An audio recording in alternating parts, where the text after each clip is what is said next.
Luar biasa. Mari kita bangkit berdiri, kita siap diutus Tuhan. Sebab bahwasanya kasih setia Tuhan untuk selama-lamanya. Dia baik, sungguh baik dan teramat sangat baik. Berikan sorak-sorai bagi Yesus Tuhan kita. Tepuk tangannya lebih dahsyat buat Tuhan Yesus dong. Mari umat Tuhan nyatakan. Tiada berkesudahan kasih setiamu Tuhan, selalu baru rahmat-Mu bagiku. Hari berganti hari, hari berganti hari, tetap kulihat kasih-Mu, tak pernah berakhir di hidupku. Minta jempolnya semua. Tuhan Yesus baik.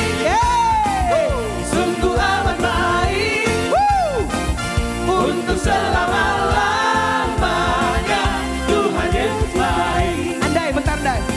Saya suka gaya satu ibu ini. Anda boleh aku ke depan? Yeay. Satu ibu ini menginspirasikan. Mari kita bergoyang bersama. Kalau udah kenal kasih Tuhan, maka goyang dari ujung kepala sampai ujung jempol. Coba Bu, kayak gimana Bu? Tuhan Yesus baik. Hey. Siap ya? Lebih dahsyat juga harus boleh. Siapa yang hidupnya 100% diberkati Tuhan?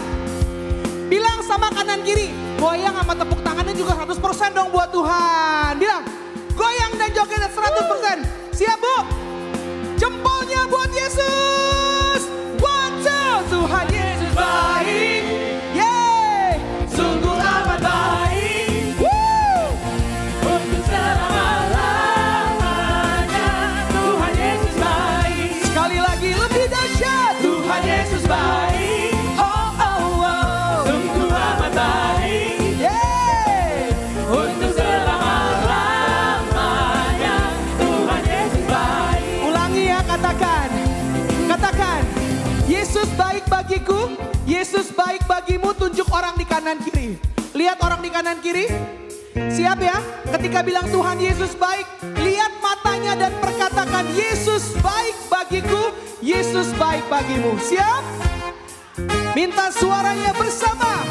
Yesus baik bagiku, Yesus baik bagiku, dulu, sekarang dan selamanya. Dia sungguh baik. Sekali lagi. Yesus baik bagiku, Yesus baik bagiku, dulu, sekarang dan selamanya.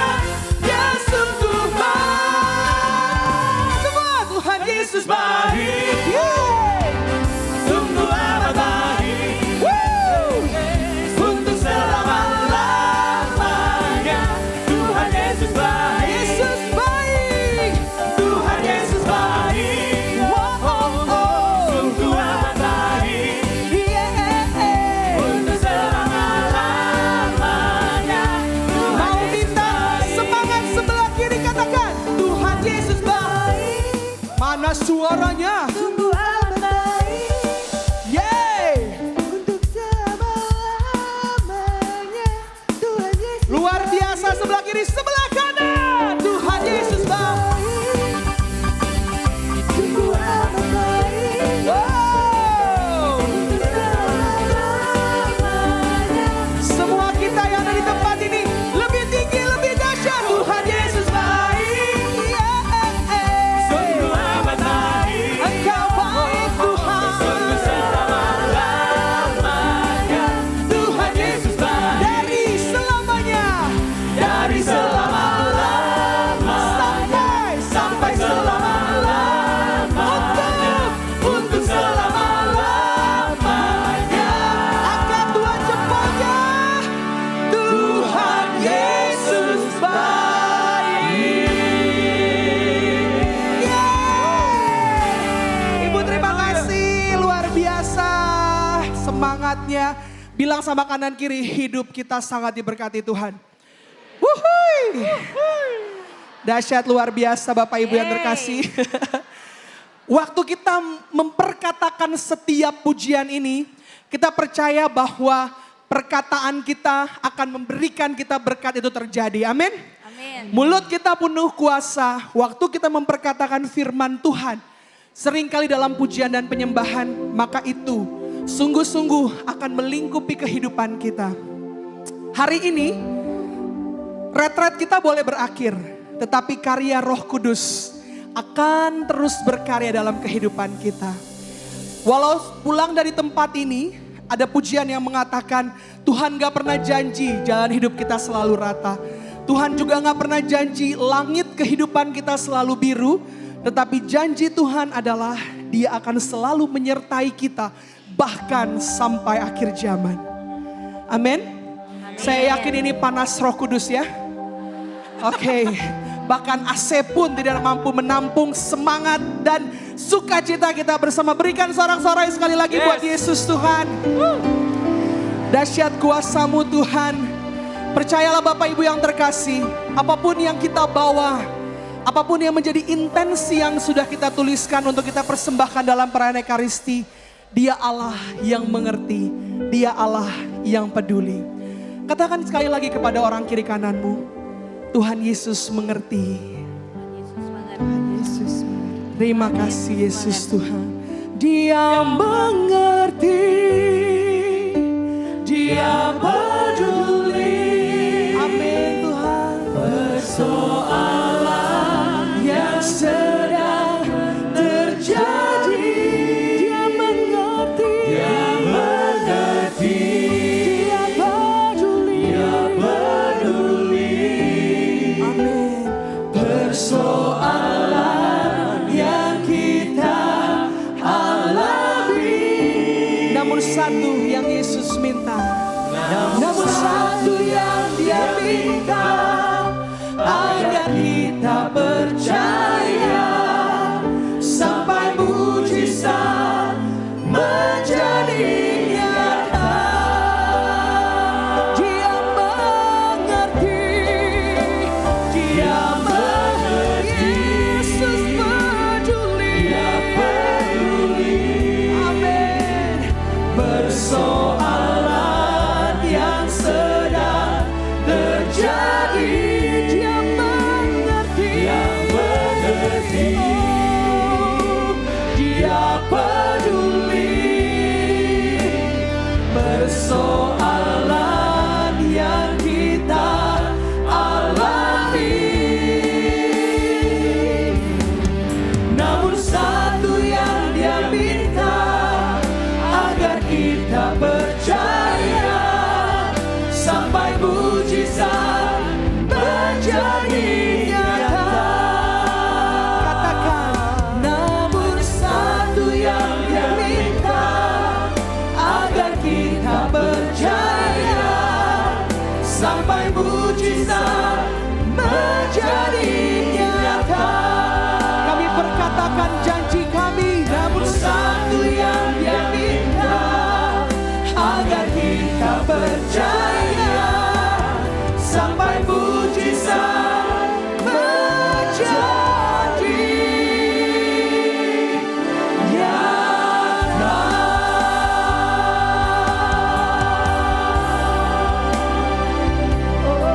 Terima kasih Yesus Tuhan. Yes Lord. Kita tenangkan hati kita saat ini di hadapan Yesus Tuhan. Bahkan apa yang tidak pernah kami pikirkan, bahkan apa yang tidak pernah timbul dalam hati kami, itu yang sanggup Tuhan sediakan bagi kami, Tuhan yang mengasihi-Mu. 2 hari ini kami bersama-sama diteguhkan, dikuatkan, dibakar kembali api Roh Kudus kami. Buat kami mengerti arti kehidupan kami, bahwa kami Tuhan Engkau utus untuk jadi berkat bagi keluarga, anak-anak, dan kehidupan kami sehari-hari. Mengerti akan rancangan dan rencana Allah yang sudah Tuhan siapkan, yang kami percaya bahwa di dalam-Mu Tuhan tidak ada suatu rancangan kecelakaan, tetapi hanya ada masa depan yang penuh harapan di dalam Engkau Yesus. Maka masih bersama dengan Romo Eko, kami mau menyambut berkat Tuhan melalui sesi ini. Kami buka Tuhan telinga kami, hati kami, untuk kami boleh mendengar, merasakan, dan mata kami untuk melihat rancangan dan rencana Tuhan yang harus kami lakukan sepulang kami dari retret ini. Sebab nama Tuhan yang kami muliakan kini dan sepanjang segala masa. Amin. Dalam nama Bapa dan Putra dan Roh Kudus. Amin. Amin. Kita sambut dirigen terpopuler sepanjang masa di dunia dan akhirat, Robo Eka Wahyu.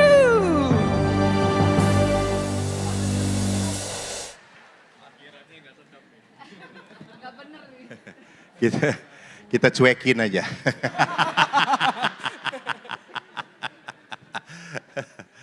Emang saya malaikat pencabut nyawa. Shalom Bapak Ibu. Sudah kenyang? Haleluya, mari kita tidur bersama. Baiklah, kita tadi sudah berbicara tentang apa? Musa membawa umatnya ke tanah terjanji. Selama berapa tahun perjalanannya? 40 tahun. Ingat ya, 40 tahun. Mereka bekerja atau tidak 40 tahun? Tidak, hanya berjalan. Ya itu bukan bekerja, ya Allah emak-emak. Kalau bekerja tuh cari duit. Mereka hanya berjalan dan siapa yang memberi makan? Tuhan, Tuhan. Mereka hanya berjalan, Tuhan memberi makan mereka. Dan setelah sampai tadi, Musa menyuruh 12 utusan. Kita sudah baca tadi ya. Lalu what next? What next? Ayo kita teruskan. Silakan next. Aku nggak pakai ini, nggak jalan ya nak. Next. Next. Ini udah terakhir. Kebablasan. Rem. Mundur. Terus. Hop. Dalam nama Yesus berhentilah. Ini tadi terakhir. Musa menyuruh mereka untuk mengintai tanah Kanaan. Pergi, lihat seperti apa sih tanah yang dijanjikan Tuhan. Itu kata Musa. Lalu apa yang terjadi? Next. Sesudah lewat. Ngajak perkelahi ya. Sesudah lewat 40 hari, pulanglah mereka dari pengintaian negeri. 12 orang ini pulang. Dan langsung datang kepada Musa, Harun dan segenap umat Israel di Kadesh. Lihat. Jadi mereka tuh laporan tidak hanya pada Musa, tidak hanya pada Harun, tetapi pada seluruh umat Israel. Apa yang mereka katakan? Mereka membawa pulang kabar kepada keduanya dan kepada segenap umat Israel. Dan memperlihatkan kepada sekalian hasil negeri itu. Next. Mereka menceritakan, kami sudah masuk ke negeri kemana kau suruh kami. Dan memang negeri itu berlimpah-limpah susu dan madunya. Dan inilah hasilnya. Jadi negeri ini baik atau tidak? Baik. Penuh berkat atau tidak? Penuh berkat. Penuh berkat. Hanya, ini manusia. Di tengah-tengah hal yang positif selalu aja ada keluhan. Hanya bangsa yang diam di negeri itu kuat-kuat. Dan kota-kotanya berkubu dan sangat besar. Berkubu itu kota-kotanya itu jadi gini. Kecil tapi besar banget. Sehingga susah dikalahkan. Kalau kotanya menyatu itu gampang dikalahkan. Kalau berkubu ini kalah, ini belum tentu bisa dikalahkan. Jadi mereka kotanya di Kanaan berputar seperti itu. Dan lihat keturunan Enak telah kami lihat di sana. E-nya bukan Hauce ini. E-nya pakai huruf besar. Enak itu adalah keturunan raksasa. Salah satunya yang lawan. Ya. Bukan yang lawan Goliat, lawan Daud. Ya ampun. Anda pinter tetapi salah. Yang lawan Daud yaitu Goliat. Goliat itu keturunan Enak. Next. Orang Amalek diam di tanah Negeb. Orang Het, orang Yebus, dan orang Amori diam di pegunungan. Orang Kanaan diam sepanjang laut dan sepanjang tepi sungai Yordan. Jadi mereka itu mengatakan berat loh. Orang-orangnya hebat, dahsyat. Lalu Kaleb bin Yefune berkata apa? Mencoba menenteramkan hati bangsa itu di hadapan Musa dengan berkata, tidak, tenang aja, kita akan maju dan menduduki negeri itu sebab kita pasti akan mengalahkannya. Next, tetapi orang-orang yang pergi ke sana bersama-sama dengan dia berkata, kita tidak dapat maju menyerang bangsa itu karena mereka lebih kuat daripada kita. Next, juga mereka menyampaikan kepada orang Israel kabar busuk tentang negeri yang diintai mereka. Dan berkata apa? Negeri yang telah kami lalui untuk diintai adalah suatu negeri yang memakan penduduknya. Nah, hebat nggak? Jadi tanah ini bisa makan penduduknya sendiri. Misalnya tanah ini jengkel kepada penduduknya, dia makan tanahnya. Lihat, ceritanya membesar-besarkan. Lalu semua orang yang kami lihat di sana adalah orang-orang yang tinggi-tinggi perawakannya. Next.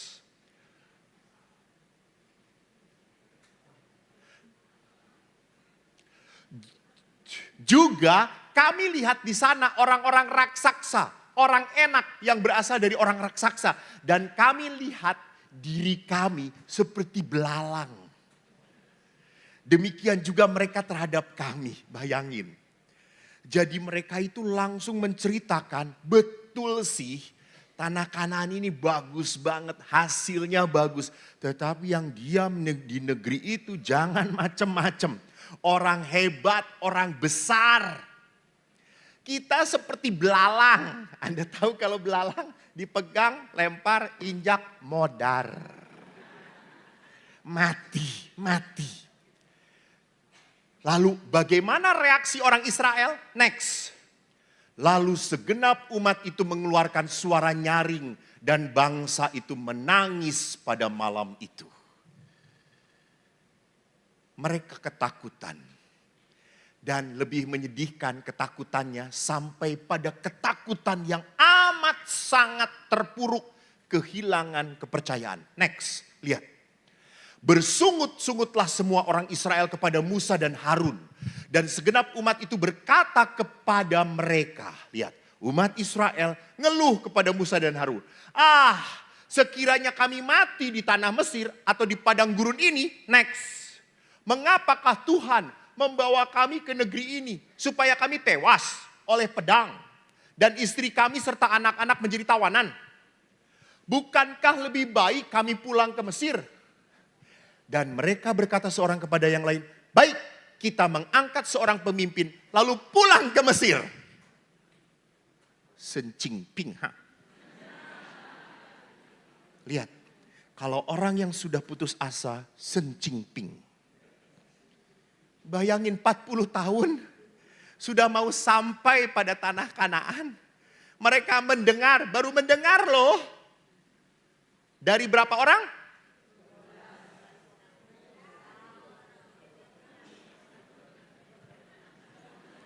Makan enak sih makan enak. Tapi jangan buat otak error. Ini kesaksian berapa orang yang mengatakan bahwa negeri ini besar berkubu?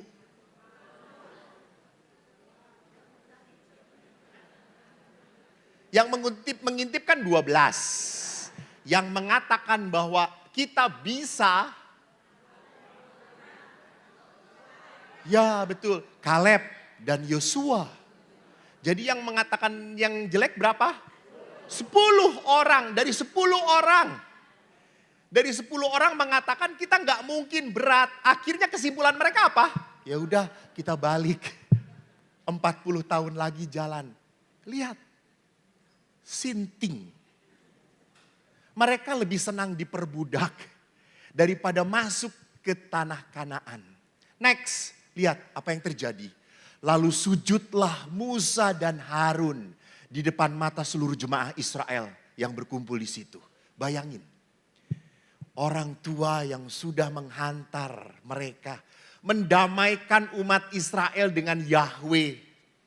Di saat harusnya mereka mati, gara-gara Musa mohon, Allah Yahweh mengampuni. Dan mereka ngambek mau balik lagi ke Mesir. Musa bersujud. And next lihat. Tetapi Yosua bin Nun dan Kaleb bin Yefune, that is two people of faith. Berkata apa? Segenap umat, negeri yang kami lalui untuk diintai adalah luar biasa baiknya. Jika Tuhan berkenan pada kita, maka Ia akan membawa kita masuk ke negeri itu dan akan memberikannya kepada kita. Suatu negeri yang berlimpah-limpah susu dan madunya. Terus next. Hanya janganlah memberontak kepada Tuhan dan janganlah takut kepada bangsa negeri itu. Sebab mereka akan kita telan habis. Yang melindungi mereka sudah meninggalkan mereka. Sedang Tuhan menyertai kita. Janganlah takut kepada mereka. Ini good news. Good news. Berita baik. Berita yang membuat orang bisa kamu. Bisa. Tuhan menyertai. Bagaimana reaksi orang Israel lagi? Lucu lagi. Lihat orang Israel reaksinya bagaimana? Next. Lalu segenap umat itu mengancam. Hendak melontari kedua orang itu dengan batu. Asem gak lihat? Jadi gak salah kalau orang Yahudi itu memang keras kepala. Keras kepala. Maka Tuhan itu selalu mengatakan mereka adalah bangsa yang tegar tengkuk. Betul, that's good. Tegar tengkuk. Apa yang terjadi akhirnya? Tampaklah kemuliaan Tuhan di kemah pertemuan kepada semua orang Israel. Akhirnya Babe turun tangan. Lihat. Kita lihat bagaimana orang beriman dan orang yang penuh dengan kekhawatiran. Penuh ketakutan. Kesimpulannya apa? Next. Becoming the people of faith or the people of fear. Saya itu seperti apa? Saya ini orang Katolik, betul. Sudah dibaptis sejak kecil, betul. Tetapi tadi, apakah saya ini hanya punya agama dan tidak punya Tuhan? Saya ini hanya orang yang rajin ke gereja, tapi tidak pernah merasakan cinta Tuhan. Sayang.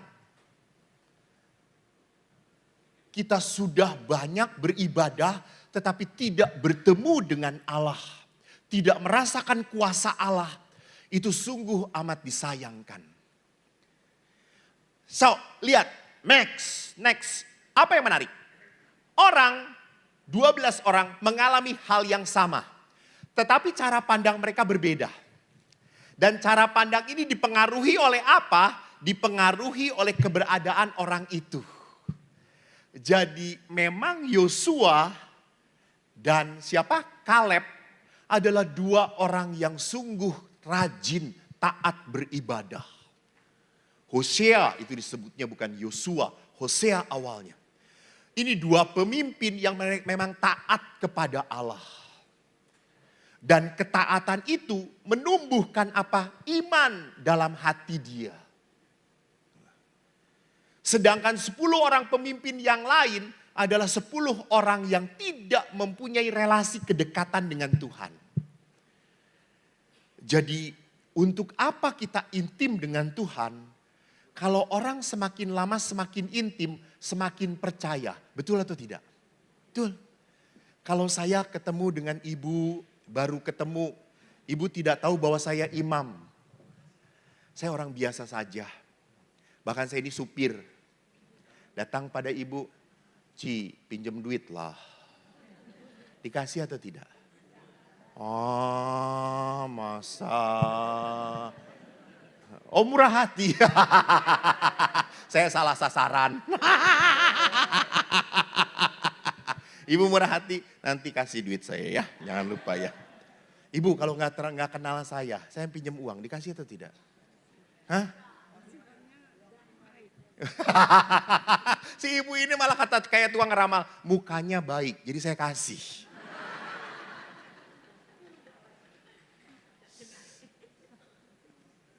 Kalau Anda tidak terlalu kenal saya dan saya pinjam uang, umumnya tidak akan dikasih. Betul atau tidak? Betul. Tapi kalau saya kenal banget, tahu banget, saya pun pasti datang kepada orang yang saya percayai. Iya atau tidak? Dia orang baik. Dia orang murah hati. Saya pinjem, pasti dia tidak akan menolak. Betul? Nah, itulah intimitas. Jadi kalau saya intim dengan Tuhan, saya tidak akan pernah meragukan kebaikan Tuhan. Betul? Ya. Betul. Maka saya suka aneh. Ada orang yang rajin berdoa, tapi tetap hidupnya penuh kekhawatiran. Berarti doanya macam apa? Berarti doanya bukan relasi, bukan. Doanya adalah kewajiban. Bukan sebuah hubungan yang intim dengan Bapa, anak dan Bapa. Nah, next. People of fears, orang yang penuh kekhawatiran. Cirinya apa? Pertama, orang yang penuh kekhawatiran selalu melihat tantangan menjadi hambatan, ketakutan. Jadi semua kesulitan itu adalah hambatan. Orang yang penuh kekhawatiran selalu melihat negatifnya daripada positifnya. Selalu melihat jeleknya. Dia masuk kemanapun, ruangan sebagus apapun, seindah apapun, selalu berkata, AC-nya kurang dingin. Toiletnya di belakang. Sedikit, kotor, jelek, bau, itu. Jadi orang yang penuh kekhawatiran selalu mudah komplain. Selalu tidak puas, selalu jelek. Semuanya jelek. Dan hati-hati loh, di gereja Katolik itu banyak komentator. Komen yang kotor-kotor. Betul. Pinter kalau udah ke gereja semua jelek. Kurnya jelek, lektornya jelek, pasturnya gak bisa khotbah. Prodiakonnya tua, mau mati. Coba dia suruh pelayanan, hancur tuh gereja. Jadi hati-hati di dalam kehidupan kita juga ketemu dengan orang yang sering komplain. Jadi jangan berpikir kalau dia komplain berarti saya salah. Enggak. Jangan-jangan dia yang salah. Jangan-jangan dia yang salah. Karena dia selalu melihat yang negatifnya. Orang yang semacam ini mau diberi apapun tidak akan pernah kita bisa memuaskan dia. Maka saya ingat waktu mau tahbisan dikatakan, Romo jangan jadi Romo yang ingin disenangi umat. Jangan. Karena umat mah susah disenangkan. Rese. Iyalah di sini senang, di sana sebel. Karena tidak dapat perhatian. Di sini diperhatikan, sini ngoceh-ngoceh. Sini protes, capek.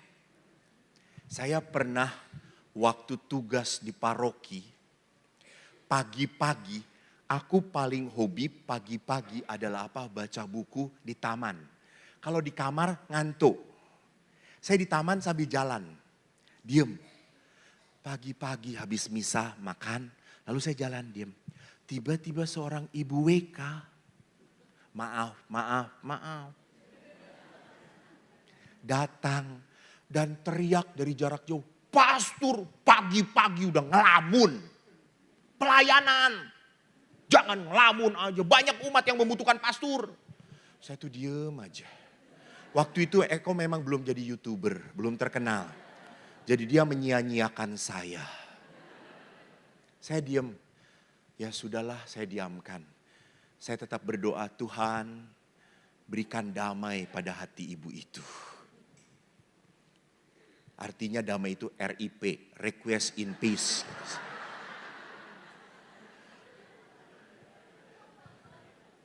Seminggu kemudian pagi-pagi saya dipanggil orang ke rumah sakit, ada yang minta perminyakan. Habis misa langsung loncat naik motor pergi. Ibu-ibu itu ada lagi. Ibu itu berkata, pagi-pagi udah keluyuran. Pagi-pagi itu pastor berdoa. Kata dia, ya Tuhan untung bukan istri saya gitu ya. Selalu salah, selalu salah. Maka tugas hidup kita tuh bukan membuat orang lain senang. Enggak akan. Capek kita. Tugas kita itu melayani dan memuliakan Tuhan. Bukan menyenangkan orang. Tidak. Maka lihat di sini. Ada orang-orang yang penuh kekhawatiran. Selalu kebiasaannya adalah apa? Menjelek-jelekan. Kebiasaannya adalah menabur apa? Benih. Bukan berkat, tapi benih kepahitan, kesakitan. Ini ciri orang yang penuh kekhawatiran. 2, next. Mereka membangun cerita yang lebih mengerikan. Supaya kesimpulannya jelek. Supaya kesimpulannya mustahil. Jadi kalau cerita jelek itu mudah menyebar. Betul atau tidak? Betul. Bad news. Sekarang sehari-hari. Anda kan sering buka WA dong. Anda punya grup toh? Ya. Coba kalau kita renungkan. WA yang kita terima sehari-hari. Bad news or good news? Kebanyakan. Bad news. Kebanyakan berita buruk yang kita dengar. Saya pernah cerita toh waktu saya frater. Kita misa setiap hari. Gereja saya dipandu karena kami skolastik kat Frater tahun akhir itu dipandu. Bandung. Misa pagi istrinya orang tua semua. Karena mereka adalah orang-orang yang harus bertobat. Karena sebentar lagi dipanggil Tuhan. Mereka rajin misa. Saya kalau misa di tengah-tengah. Di sini oma-oma semuanya pakai apa namanya? Jareknya apa? Kain, pakai kain. Lalu pakai baju kebaya. Itu oma-oma. Dan oma-oma ini selalu sebelum misa rame sekali. Gitu ribut.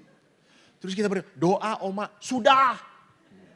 Jadi frater yang dimarahin sama oma-oma itu gitu ya. Lalu suatu saat saya lihat seorang oma yang rajin tidak datang. Seminggu nggak datang.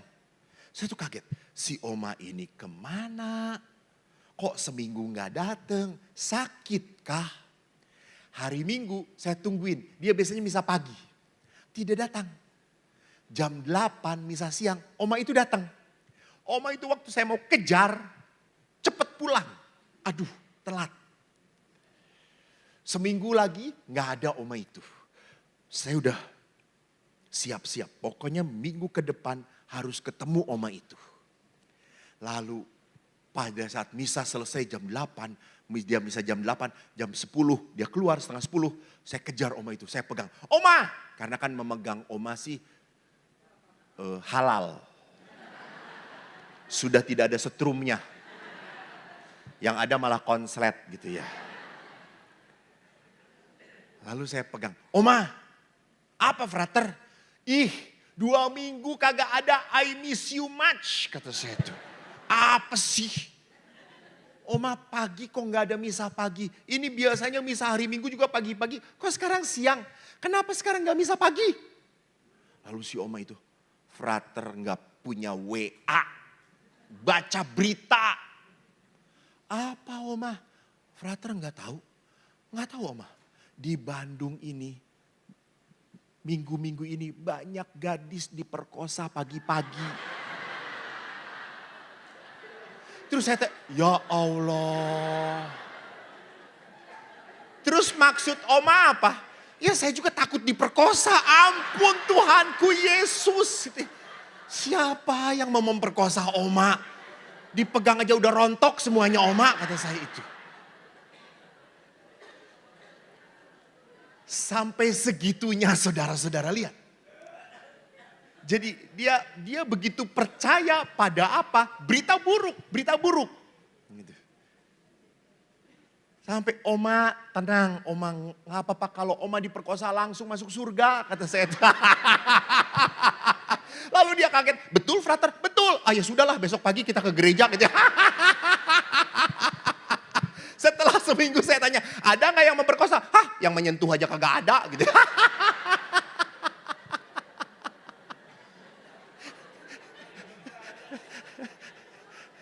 Jadi saudaraku yang terkasih, lihat inilah konyolnya dalam kehidupan kita. Ini konyol kok. Kita tuh selalu lebih mudah percaya pada kabar buruk daripada berita baik. Lihat saja kalau pastor mau dipindahkan. Ya toh? Misalnya pastor A mau pindah ke paroki Cilincing. Itu sebelum 1 bulan sebelum pindah, seluruh berita buruk tentang dia sudah ada di paroki itu. Gitu ya.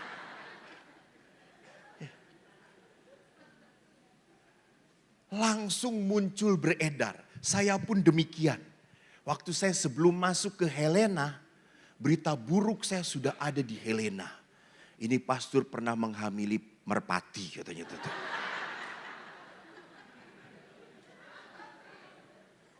Jadi saudaraku yang terkasih, hati-hati, hati-hati. Kita harus belajar apa? Kita harus belajar menyensor apa yang boleh masuk batin kita. Jangan semuanya kita telan, muak. Saya pun sama. Saya tidak semuanya saya baca, enggak. Saya baca yang memang saya butuhkan, saya perlu. Saya betul-betul saya baca. WA yang enggak ini juga udahlah. Tak kuhiraukan. Jadi jangan semuanya harus dilihat. Hal-hal yang tidak membuat hidup saya berkembang. Tidak membuat hidup saya penuh harapan, penuh sukacita. Lepaskan, tinggalkan. Karena itu berasal dari siapa? Berasal dari orang-orang yang penuh ketakutan. Next. Bahkan orang-orang yang punya ketakutan berlebihan menolak iman, harapan dan pandangan positif dari orang lain. Jadi orang-orang yang yang namanya punya luka, punya kepedihan, punya beban, sulit sekali untuk diajak berubah, untuk diajak bicara. Saya ada 2 kasus. Kasus pertama, ditelepon oleh pasangan suami istri. Lalu yang nelpon perempuan. Dia sudah beberapa kali telepon, saya tidak sempat angkat. Lalu saya sempat angkat akhirnya. Pastor Eko, ya betul.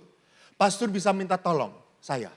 Seandainya pas waktunya, oke, Bu. Ada apa? Pastor saya mau konsul. Oke, tentang apa? Perkawinan. Saya dan suami mau retret di Pratista. Baik, oke. Tanggalnya Ibu berikan ya. Tapi pastor, apa Bu? Setelah retret kami akan cerai. Hah?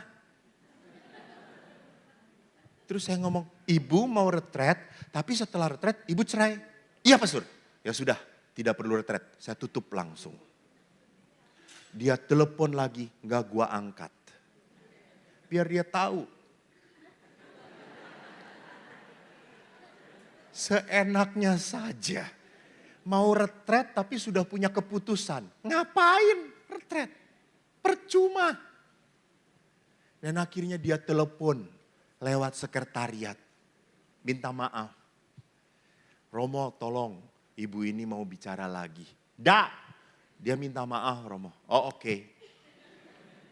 Lalu dia telepon, dia miss call berkali-kali. Lalu dia telepon, halo Bu, maaf Romo. Ya, saya tersinggung. Iya Romo, saya salah. Jelas, kata saya itu. Saya boleh retret lagi. Terus setelah retret nanti terserah Roh Kudus. tumben bertobat. Kata saya itu. Ya Romo, saya tahu ada Tuhan. Oke, baiklah. Akhirnya mereka retret. Masalahnya memang kelihatannya sepele, tapi memang berat. Tapi apa yang saya mau katakan, setelah dia terbuka, dia 2 hari retret, kita bicara, kita ngobrol. Halo, setelah retret, kita misa bertiga. Lalu istrinya berkata apa? Romo, saya tadi dengan suami sudah sepakat. Apa sepakatnya? Setelah retret ini, kami akan bulan madu. Wow, kata saya tuh. Romo ikut ya? Enggak, kata saya, ya Allah gitu ya. Lu berdua, aku kambing conge di belakang gini-gini, ngapain? Kata saya itu. Bagi Anda bulan madu, bagi saya bulan dan racun, kata saya itu. Jadi lihat di sini. Kalau orang yang punya kemarahan, punya kejengkelan, kekhawatirannya sudah berat, sulit sekali diberi masukan, sulit sekali. Itu tadi, keras kepala. Keras kepala. Maka kadang ada ibu-ibu yang mengatakan, Romo, saya tuh punya anak, Romo. Sudah dididik sejak kecil jadi Katolik. Tiba-tiba setelah besar dia lari dari Katolik, pacaran dengan yang tidak Katolik, menikah, pindah agama, pindah gereja. Gimana Romo? Kata saya, gimana apanya? Ya saya, ya sudah, you are okay. Tapi anak saya, itu kan tanggung jawab anak ibu. Tugas ibu itu menghantar, mendidik, membesarkan. Setelah dia besar, bukan tanggung jawab Anda lagi. Ibu-ibu Anda harus punya batas. Punya batas. Mana saat Anda mendidik, mana saat anak Anda bisa diatur, mana saat anak Anda terbang. Lepaskan. Anakmu bukan milikmu. Memang dia lahir melalui engkau, tetapi dia punya sang kehidupan. Dan ini gak gampang, betul. Banyak ibu-ibu yang merasa putus asa, kecewa. Gagal, Romo, saya gagal membesarkan anak. Padahal dia memang sudah begitu bertanggung jawab, sudah begitu baik. Gitu ya. Tetapi setelah besar, ya namanya anak punya pergumulan rohaninya masing-masing. Punya pergumulan imannya masing-masing. Saya itu dekat dengan satu keluarga, dia punya anak, aneh juga. Bulan ini ya katakanlah. Saya telepon dia, karena saya kadang-kadang butuh dia. Lu ada di mana? Gereja Betani. Hah? Lu kan Katolik. Pacar saya Betani. Oh oke. 2 bulan kemudian saya tanya, lu ada di mana? Pentakosta. Lah, kenapa? Pacarnya yang baru Pentakosta. 3 bulan kemudian kata saya, lu bisa di masjid, pasar kamu apa haji, kata saya, ya Allah. Jadi bagi anak muda, no problem pindah agama. Bagi anak muda tidak masalah pindah gereja. Nggak ada rasa bersalah, tidak ada rasa nggak enak, nggak ada. Mereka ingin try segala-galanya, nyoba segala-galanya. Gitu ya. Lalu Anda sendiri yang sudah mendidik, yang sudah baikan, yang sudah dipupuk gitu merasa jadi sia-sia. Why? Kenapa? Tugas Anda ada batasnya. Tidak harus apa yang Anda rancangkan terjadi seperti yang saya mau. Hah? Coba di sini angkat tangan. Saya kasih hadiah lah yang angkat tangan. Yang sudah menikah. Angkat tangan. Nanti dulu, pertanyaannya juga belum.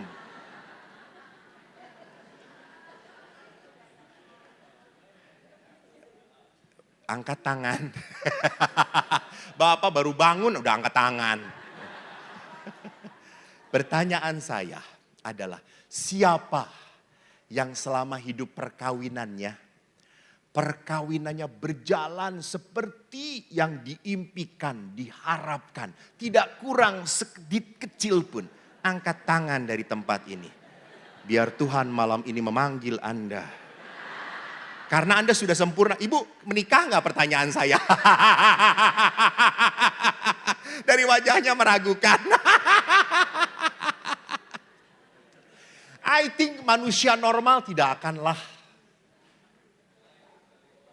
Manusia normal tidak akan mungkin semua perjalanan perkawinan seperti yang saya harapkan pasangan saya. Enggak. Pasti ada miss-nya. Bahkan banyak beberapa pasangan berkata, "Pastor, saya kok merasa salah pilih ya." Ya, ada beberapa pasangan yang merasa saya salah pilih. Dulu dia begitu baik, pastor. Dulu dia begitu sayang. Dulu dia begitu penuh perhatian. Dulu kan iklan. Yang namanya iklan itu selalu baik. Nah, kalau sudah masuk ke kenyataan, Anda menemukan keaslian. Walaupun kemarin saya sempat kaget, dijemput sama suami istri. Istrinya di pinggir, saya suruh di belakang. Biasanya saya di depan bapaknya nyupir. Romo di belakang aja. Oke, istrinya di samping. Dan setelah sampai itu, selalu bapaknya membukakan pintu istrinya. Sampai 3-4 kali itu saya, "Edan bapak, sayang banget pak, hormat banget." Kenapa? Bapak bukakan pintu istri. Emang bapak sayang? Bukan, itu gak bisa dibuka dari dalam.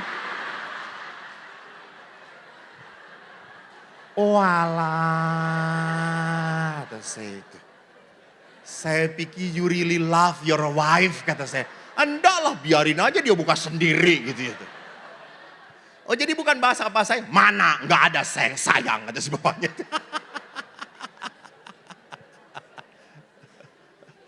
Daripada harus ngeganti pintu mahal, ya sudah saya puter aja lah, kata saya itu. Jadi ibu-ibu, rusaklah pintu kiri Anda, nanti biar si bapak bukain. Next.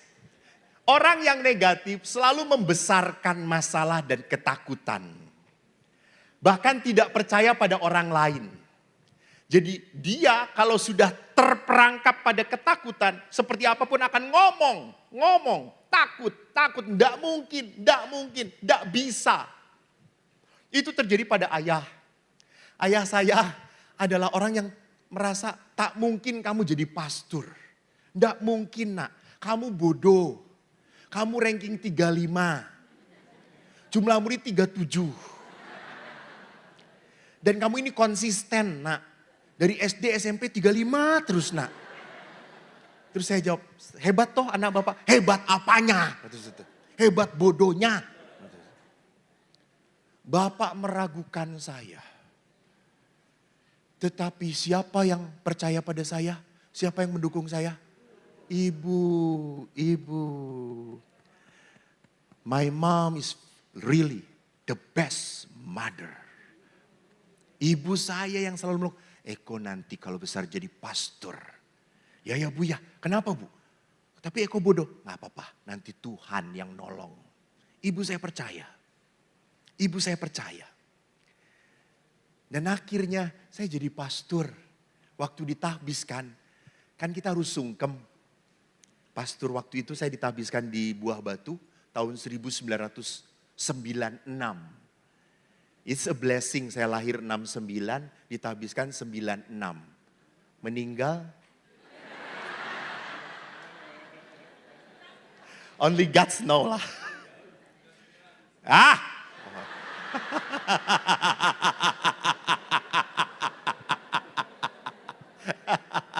Kelamaan. Lalu waktu saya mau ditahbiskan, saya harus berlutut di hadapan ibu. Karena sungkem, kami para pastor harus berlutut, minta restu. Ibu saya menempelkan tangan. Saya menangis, ibu tidak menangis. Karena apa? Tuh kan, ibu percaya toh, kamu jadi. Lalu saya ke bapak menangis.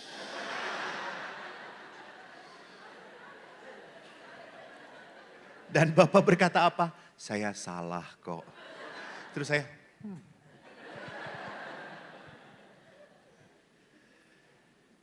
Jadi apa yang mau dikatakan, orang kekhawatiran selalu akan menumpuk kekhawatiran. Menahan tadi, betul. Jadi nggak salah kalau Yesus berkata, janganlah gelisah hatimu. Jangan takut, burung di udara pun dipelihara oleh Tuhan. Jangan takut, ini musuh terbesar, ini cara setan merusak manusia. Next, orang yang penuh ketakutan adalah tipe orang dengan kepercayaan diri sangat minim. Orang ini tidak pernah merasa hidupnya diberkati. Orang ini tidak pernah merasa bahwa dia selalu dipelihara oleh Tuhan. Ya, maka Bapak Ibu ingat, kita tidak akan pernah merasa diberkati kalau kita membanding-bandingkan dengan orang lain. Gak bisa. Oh dia lebih baik, oh dia lebih hebat, oh lihat anak-anaknya. Wah lihat usahanya lebih maju. Gak akan. Kalau kita membanding-bandingkan, kita hanya akan menemukan apa? Kekecewaan. Maka belajarlah untuk apa? Untuk menjadi orang beriman itu berarti apa? Percaya. Bukan ketakutan yang nyetir kita. Enggak. Maka saya kemarin kebangunan rohani di Cikampek. 1.000 orang. Lalu waktu saya mengajak umat berdiri melihat sakramen Maha Kudus. Lalu saya ngomong, tak usah ku takut, Allah menjagamu. Tak usah ku bimbang, Yesus pelihara. Nah, pada saat itu saya juga nyuruh Bapak Ibu tolong berpelukan. Katakan pada pasanganmu, tak usah kau takut. Lalu saya melihat betul-betul mereka berdua saling meneguhkan. Tak usah ku takut, Allah menjagamu. Tak usah ku bimbang, Yesus peliharaku. Lihat, Allah memelihara kita. Jadi untuk apa kita khawatir berlebihan, berkepanjangan? Belajarlah pegang Tuhan. Jangan pegang kekhawatiran. Jangan pegang permasalahan. Anda pegang khawatir, Anda pegang masalah. Sampai kapanpun Anda naruh perahu hidup Anda di dalam sauh yang mudah goyah. Mudah goncang. Digoyahkan sedikit langsung kabur. Langsung terpuruk. Langsung sedih. Langsung tidak bisa apa-apa. Karena Anda tidak tertancap pada Tuhan. Next, jangan biarkan ketakutan mematikan masa depanmu. Maka jangan menapaki kehidupan dengan membawa ketakutan. Anda gak akan pernah bisa merasa diberkati. Saya kan pernah bercerita, kalau saya diminta untuk memberkati tempat usaha, saya akan tanya kepada yang punya usaha, Pak, Bapak percaya nanti setelah diberkati tempat usaha ini akan mendapatkan berkat dari Tuhan? Kalau Bapak ini berkata, ya gimana nanti saja pastor. Kalau maju ya maju, kalau mundur ya mundur. Saya langsung mundur saudara-saudara. Loh ngapain Bapak memulai usaha dengan berkata seperti itu?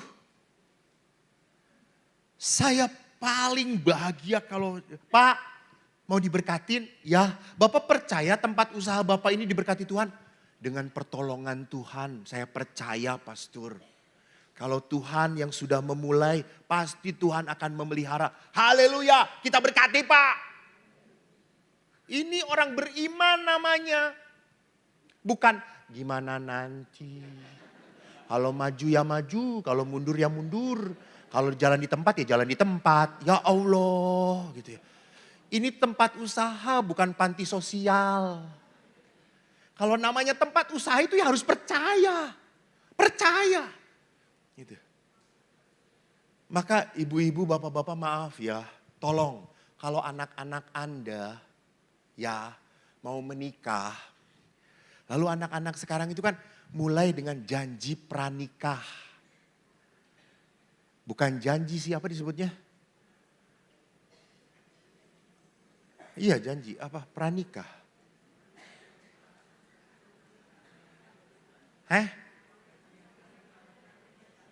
Iya janji pranikah, bukan janji pranikah. Hah?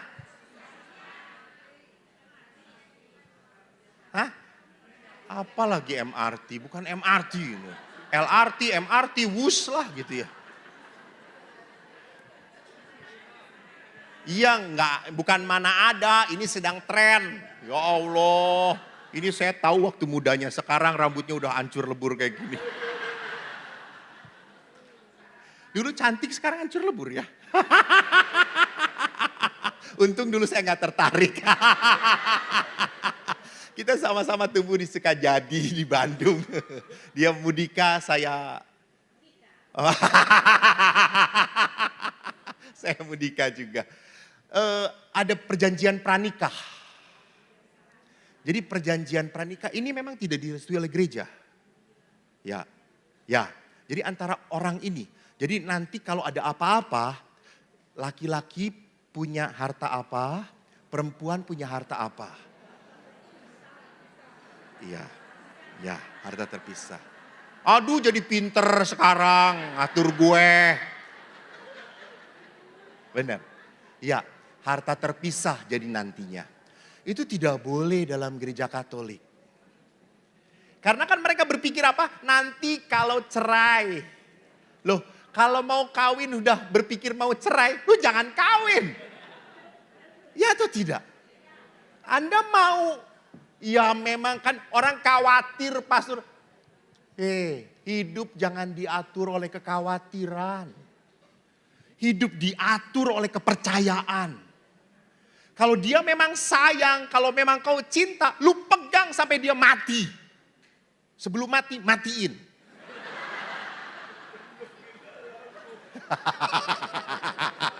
Pastor Dorhaka ya. Jadi perhatikan di sini, janji pranikah, harta terpisah, semua dilandaskan pada apa? Keraguan, ketakutan. Ya, yaitu orang tuanya yang bukan mengajari yang baik.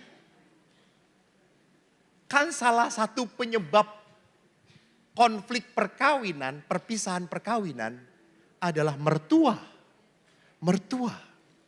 Dan mertua yang paling recok pasti mertua laki-laki.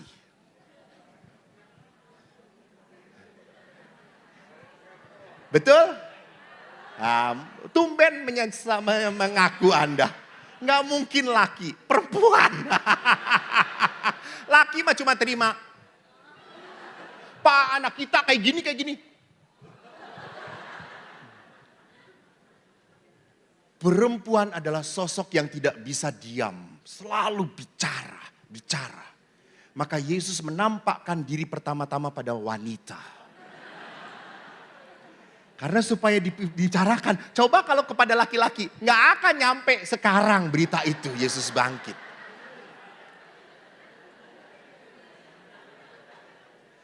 Laki-laki tuh nggak banyak omong. Diam, tenang, serangan jantung, mati. Kayak gitu tuh. Itu perjalanan laki-laki mah cuma kayak gitu doang.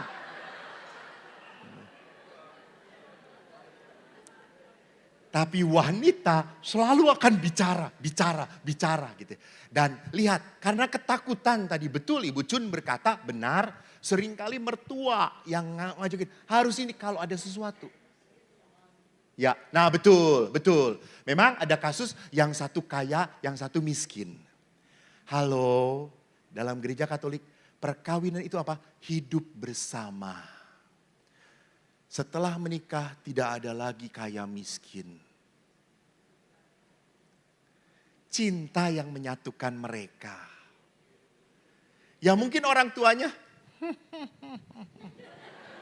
dia nggak bawa apa-apa, cuma selembar cangcut doang.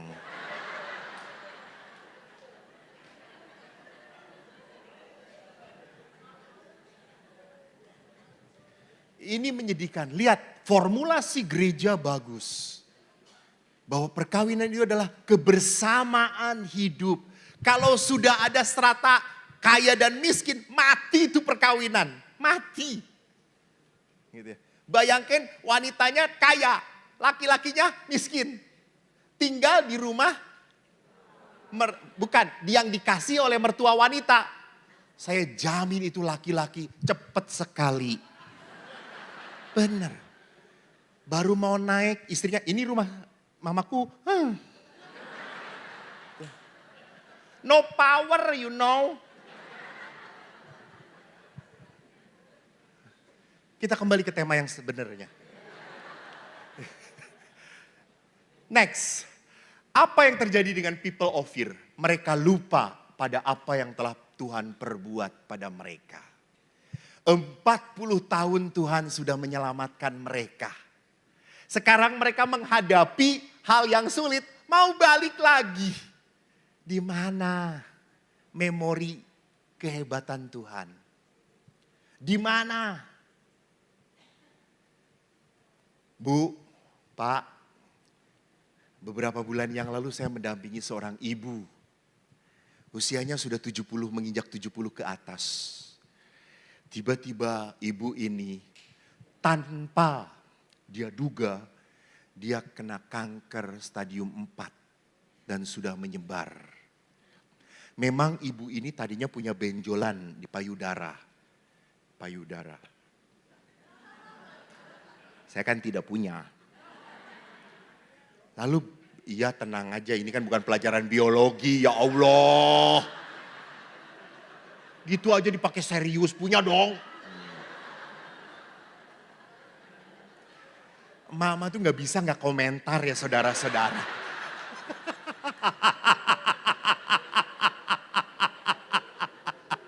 Maka saya kalau konsultasi dengan mama, saya sudah menyiapkan brongos anjing. Jadi kalau dia banyak ngomong, pakai, diem. Tapi nama-namanya mah, diem. Baru, ya saya diem. Dalam nama Yesus diam. Lalu si ibu ini memang punya benjolan, tapi dia pikir hanya benjolan begitu saja. Dan dia tahu dia sakit pinggang. Dia berpikir sakit pinggang itu karena di pinggangnya ini kesakitan. Dia periksa tidak ada penjepitan, tapi selalu sakit pinggang. Setelah dia usia 70-an sekian, dia ketemu saudaranya yang dokter, coba dibiopsi. Itu cabut sedikit lah dibiopsi. Dan waktu dibiopsi betul kanker payudara stadium 4 mematikan. Ibu ini down, depresi. Lalu akhirnya ibu ini harus dikemo. Sebelum dikemo dia menghubungi saya, Romo, bolehkah saya minta misa? Boleh. Baik. Setelah hari yang ditentukan, saya datang ke rumah ibu itu. Bu, kita misa. Beberapa hari lagi ibu mau dikemo ya? Iya, Romo. Misanya misa apa, Bu? Ibu itu spontan ngomong apa? Misa syukur. Hah? Misa syukur. Ibu udah sembuh? Ya belum. Kenapa misa syukur, Ibu?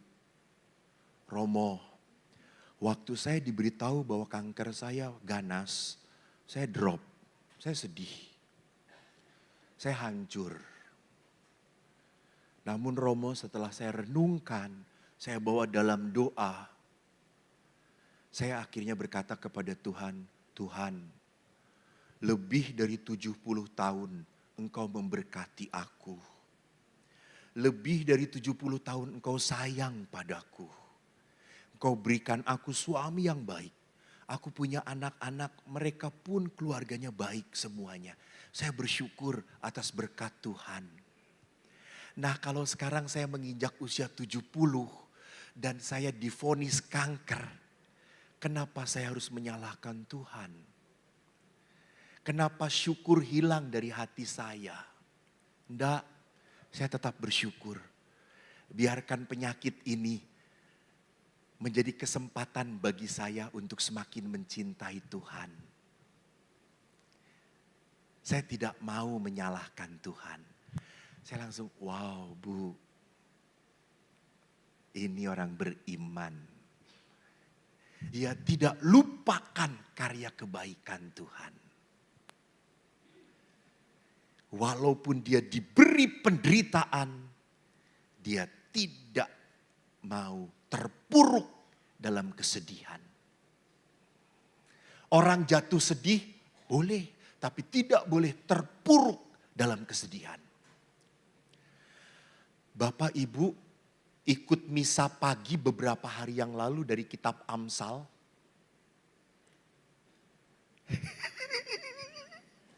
Masih ingat bacaannya? Amsal berkata begini, Tuhan, jangan berikan aku kekayaan ataupun kemiskinan. Karena waktu aku kaya, aku takut meninggalkan Engkau. Dan waktu aku miskin, aku takut mencuri dan mengkhianati Engkau. Berikan aku kenikmatan untuk mensyukuri apa yang kuterima darimu. Ini Amsal indah banget gitu ya. Orang kalau diberi segala-galanya bisa akhirnya melupakan Tuhan. Tapi kalau orang pun diberi penderitaan sesakit-sakitnya, kadang-kadang menyalahkan Tuhan. Ingat seorang nabi Ayub yang segala-galanya habis. Apakah Ayub mengeluh? Apakah Ayub mengeluh? Apakah Ayub mengeluh? Benar? Benar? Benar? Tolong pulang dari sini baca lagi ya. Kalau Anda tidak baca, bisulan seumur hidup.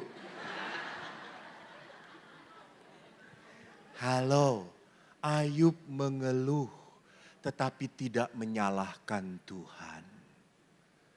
Ayub mengeluh berat, tetapi Ayub tidak menyalahkan Tuhan.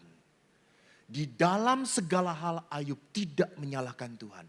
Ayub berkata, Tuhan yang memberi, Tuhan yang mengambil, terpujilah nama Tuhan. Di dalam segala hal Ayub tidak menyalahkan Tuhan. Itu yang dibenarkan oleh Tuhan. Jadi saya sekarang ini kalau dipanggil ke ICU, mendoakan orang, saya juga lihat orangnya kayak gimana gitu ya. Kalau sudah selang di mana-mana, aduh Tuhan. Teruskan sajalah kata saya itu ya. Ya daripada menderita berkepanjangan. Saya tidak mau penderitaan ini membuat anak ini tersiksa. Ndak. Saya berkata Tuhan maaf. Eko mohon. Lepaskan dia dari penderitaan. Lepaskan dia dari penderitaan. Bebaskan dia. Bermurah hatilah pada dia. Next. Ya. Apa yang terjadi dengan people of faith? Jadi people of faith adalah orang-orang yang menjadi orang-orang yang penuh syukur. Thanksgiving person. Not only thanksgiving person, but also becoming thanks-living person. Hati-hati Bapak Ibu, kita itu senang sekali diberkati Tuhan, betul? Salah atau tidak? Tidak. Tapi tolong ingat, Tuhan tidak mau umatnya menjadi pengumpul berkat, apalagi penimbun berkat. Nah, Tuhan ingin Anda menjadi penyalur berkat. Jangan jadi orang yang selalu ketakutan. Ini punyaku nanti habis kalau dibagi-bagikan. What? Jadi tolonglah nanti kolekte agak gede sedikit. Saya hanya ingatin waktu Tuhan. Tidak tahu kapan Anda dipanggil. Jangan-jangan ini kolekte terakhir saudara-saudara.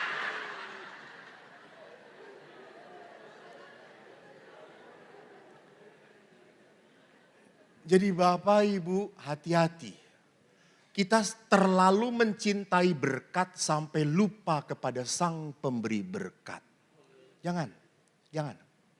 Anda harus lebih mencintai Sang Pemberi berkat daripada berkatnya.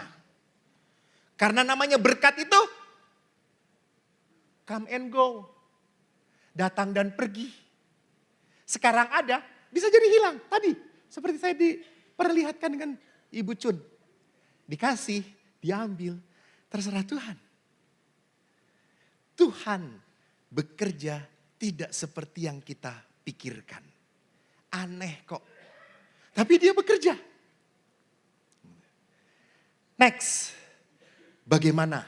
Ini 3 hal terakhir. Pertama, langsungin aja 3-3-nya. Next. Anda bisa baca? Oke, terima kasih. Tuhan memberkati. Pertama, people of faith, menjadi people of faith harus orang-orang yang percaya bahwa kita bisa sampai saat ini karena karya kemurahan Tuhan.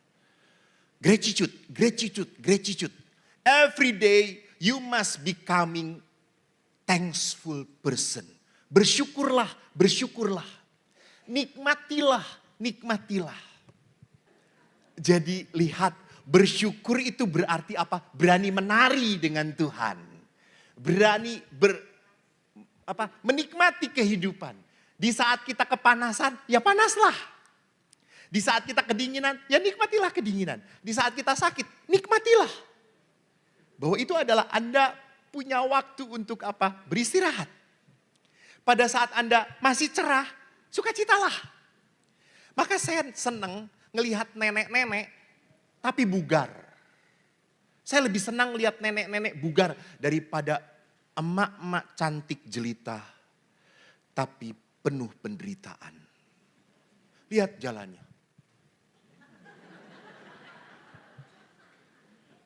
Seperti apa serigala mau menerkam gitu ya. Tidak ada sukacita. Tidak ada kebahagiaan. Please, rawat rasa syukur dalam hati kita. Dirawat. Rasa syukur itu adalah latihan, mensyukuri. Menerima hal-hal yang tidak seperti yang kita ingini. Ibu Teresa bangut. Bagus. Mengatakan, what is gratitude? Bersyukur adalah apa? Menerima hal-hal, semua hal dalam hidup kita, bahkan masalah kita dengan sukacita. That is gratitude. Gratitude is you accept everything, even your problem with joy. With joy. Jadi terimalah. Yang kedua, manusia beriman harus sadar bahwa saya harus growth, berkembang. Bukan berkembang badannya. Tapi berkembang imannya. Dan iman itu berkembang kalau apa? Kalau kita mau aktif. Tidak hanya merasa cukup, cukup. Saya jadi orang Katolik misa seminggu sekali, selesai. What? Nggak cukup. Anda harus ikut lingkungan, Anda harus ikut wilayah, Anda harus ikut komunitas, Anda harus ikut devosi. Itu. Di situ iman Anda berkembang. Karena saudaraku, saya pun bersyukur. Saya jadi pastor, maaf. Kalau saya boleh memberikan kesaksian, saya tidak terlalu dekat dengan para pastor. Enggak. Tetapi saya punya awam yang mendoakan saya. Saya berterima kasih. Awam itu selalu, pastor sudah saya doakan. Ke Gua Maria, dia selalu potret lilin. Dan di lilin itu ada nama saya. Pastor, saya persembahkan satu lilin bernyala. Doa rosario, rangkaian rosario. Supaya pastor kuat bertahan.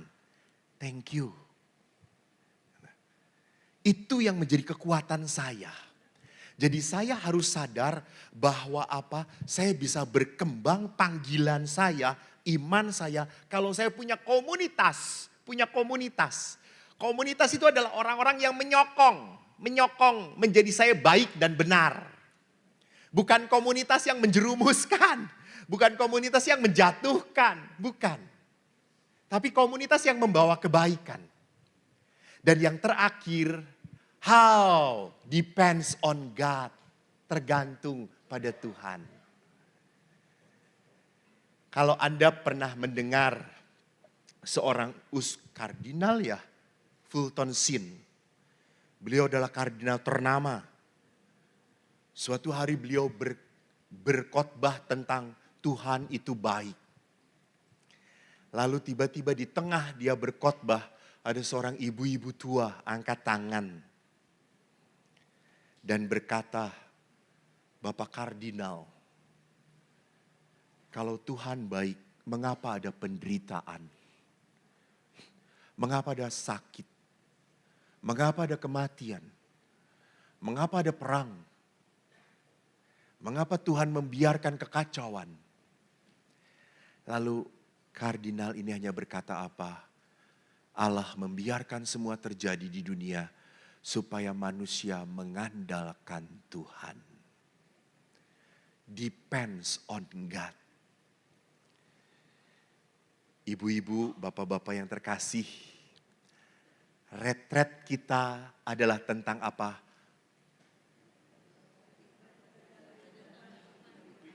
Berjalan menjalani kehidupan bersama Allah. Mengerti kehidupan bersama Tuhan. Dan kita akan mengerti kehidupan kita kalau kita melihat dari paradigmanya Tuhan. Dari cara pandangnya Tuhan. Bukan dari cara pandang keinginan kita, harapan kita, mimpi kita. Bukan, tapi dari apa yang Tuhan rancangkan dalam hidup kita. Ingat, Yeremia berkata, rancanganku.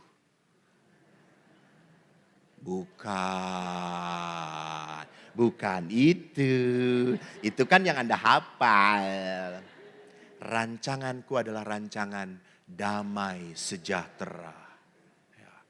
Betul, rancanganku adalah? Gila, Yeremia 29 ayat 11 berbunyi. Pelan-pelan. Yang seingat rancanganku adalah rancangan damai sejahtera dan bukanlah rancangan kecelakaan dan untuk memberikan kepadamu hari depannya yang penuh harapan. Yes, tepuk tangan, betul. Yeremia 29:11, benar. Rancanganku adalah damai sejahtera dan bukan kecelakaan. Dan untuk memberikan kepadamu hari depan yang penuh harapan. Tuhan memberkati. Terima kasih. Thank you bro.